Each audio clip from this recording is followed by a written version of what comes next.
காசியில கோயில் கொண்டிருக்கூடியது எம்பெருமான் விஸ்வநாதன். அந்த விஸ்வநாத பெருமானுக்கு ஒரு நாள் ஒரு ஆசை வந்துதான். ஒரு பிச்சைக்காரனா காசி வீதியில போனா நம்ம எப்படி வரவேற்பார்கள்? அதனால அவர் பிஷாண்டி தானே, அவருக்கு ஒன்றும் புதுசு இல்லையே. அவர் ஒரு பிச்சைக்காரனாக வீதியில் வருகிறார். வந்து வீடு வீடாக கையேந்துகிறார். காலையிலிருந்து மாலை வரை காசிமா நகர் முழுக்க அலைந்த பிறகும் அன்னபூரணியினுடைய கணவனுக்கு ஒரு பிடி சோறு கொடுப்பதற்கு யாரும் தயாராக இல்லை. பசியால வாடிப்போன நிலையில் இருந்த எம்பெருமான் மாலை வேளையில் காசி நகரத்தினுடைய சாக்கடைகள் எல்லாம் சங்கமமாகின்ற பகுதி, அந்த பகுதியில போய் சேர்க்கிறார். அங்கே ஒரு ஏழை உட்கார்ந்திருக்கிறான். அவன் தொழுநோயாளி. அவனை சுற்றி 4 நாய்கள் இருக்கின்றன. அவன் வேலை என்ன தெரியுமா? காலையிலிருந்து சாயங்காலம் வரைக்கும் எங்கெங்கெல்லாம் அலைய முடியுமோ அலைஞ்சு அவனுக்கு உணவை கொண்டு வருவான். 5 பங்கு வைப்பான். தன்னை சுற்றி இருக்கிற 4 நாய்களுக்கு 4 பங்கு, 5வது இவனுக்கு. அப்படி 4 நாய்களுக்கும் கொடுத்து விட்டு இவன் சாப்பிட போகும்போது சிவபெருமான் போய் கை நீட்டினான். பசிக்குதுப்பான்னா. அவன் அப்படி ஏற இறங்க பார்த்தான். பாதியை கொடுத்துருக்கலாம்ல, முழு உணவையும் கொடுத்து சாப்பிடுன்னா. இறைவன் ஆடி போயிட்டான். பெரிய பெரிய மாளிகையினுடைய வீடுகள்ல கூட எனக்கு ஒரு பிடி உணவு கிடைக்கல, இவன் மொத்த உணவே இவ்வளவுதான், இவங்கிட்ட நான் யாருன்னு சொல்லிடணும். அப்பா நான் யார் தெரியுமா? அந்த ஏழை சொன்னா, ரொம்ப தேவையா? பசிய பத்தியும் எனக்கு தையா தெரியும்.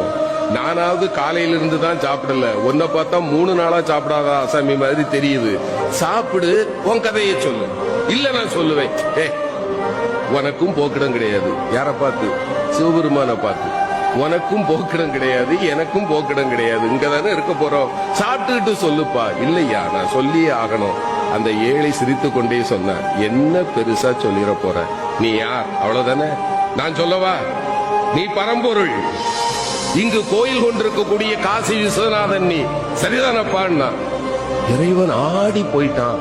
ஞானிகளாலும் கண்டுகொள்ள முடியாத என்னை மகனே நீ எப்படிப்பா கண்டுகொண்டாயின்னா.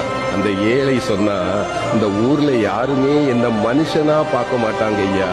என்ன பார்த்தா 100 அடி தள்ளி போயிடுவாங்க. ஆனால் என்னைக்கு சமமாக அமர்ந்து அழுகி போன என் கையில் இருக்கிற உணவை கூட உண்பதற்கு ஒருவன் கையேந்துவான் என்றால் என் கருணை கடலே, உன்னை தவிர வேறு யாரால் ஐயா இது முடியும்? நீ என் முன்னே வந்து அமர்ந்த போதே நான் கண்டுகொண்டேன் நீ யார் என்று. எம்பெருமான் அவன் கையை பிடிச்சான். அவன் தொட்ட பிறகு மேனில ஒரு நோய் வருமா? அவன் கையை பிடித்து கொண்டு சொன்னான், மகனே, ஏன் நான் உன்னை தேடி காட்சி கொடுக்க வந்தேன் தெரியுமா? 4 உயிர்களுக்கு நீ உணவு தருகிறாய் பார்த்தாயா? நீ உண்பதற்கு முன்னால் 4 உயிர்களுக்கு நீ உணவு தருகிறாய் பார்த்தாயா? உன்னை விட மிகச்சிறந்த கொடையாளி வேறு யாரும் இல்லை. இந்த கருணைக்காகத்தான் நான் உன் முன்பு வந்தேன். அவ்வளவுதான். அன்னம் பாலி